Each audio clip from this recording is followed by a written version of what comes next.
Title: 3 बकरियां और शैतान। एक समय की बात है। एक खूबसूरत गांव में 3 बकरियां रहती थीं, मनु, तनु और धनु। ये तीनों बकरियां हमेशा एक दूसरे के साथ रहती थीं, खुशी में भी, गम में भी। एक दिन जब वे अपने दोस्तों के साथ खेल रहे थे, आसमान से एक भयानक आवाज सुनाई दी। एक शैतान का चेहरा दिखा, जिसका नाम ठाकेला था। ठाकेला शैतान गांव के पास आया और तीनों बकरियों के सामने खड़ा हो गया। उसने कहा, मैं यहां आया हूं और तुम तीनों को एक सवाल का जवाब देना होगा। अगर सही जवाब दिया तो मैं तुम्हें कुछ नहीं करूंगा, लेकिन गलत जवाब का अंजाम भारी होगा। बकरियां थोड़ी डरी हुई थीं, लेकिन वह समझ गईं कि उनको अपने आप पर भरोसा रखना होगा। ठाकेला शैतान ने पहला सवाल पूछा, बताओ, कौन सी चीज है जो सबसे ज्यादा मीठी होती है? मनु, जो होशियार थी, ने तुरंत जवाब दिया, मीठी तो शक्कर होती है। ठाकेला ने मुस्कुराकर कहा, सही जवाब, तुम बच गई।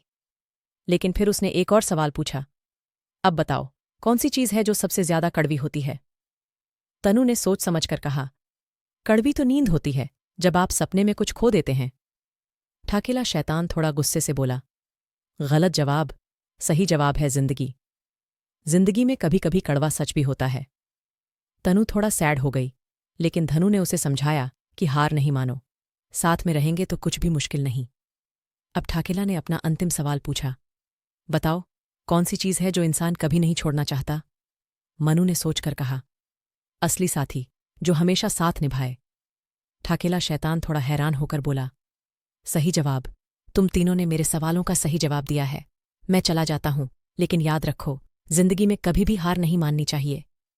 बकरियां खुशी से नाच रही थीं और उन्होंने एक दूसरे को गले लगाया। ठाकेला शैतान थोड़ा सोच में डूबा हुआ लगा, क्योंकि उसने समझा कि जिंदगी में असली जीत साथ में होती है। इस कहानी से हमें यह सीखने को मिलता है कि जिंदगी में हर मुश्किल का हल साथ में मिलकर निकाला जा सकता है। दोस्ती और साथ में रहकर इंसान अपने आप पर भरोसा रखता है और उसको हर मुश्किल का सामना करने में मदद मिलती है। ठाकेला शैतान ने भी समझा कि असली ताकत दोस्ती में छुपी होती है, जो किसी भी मुश्किल को हल करने में काम आती है।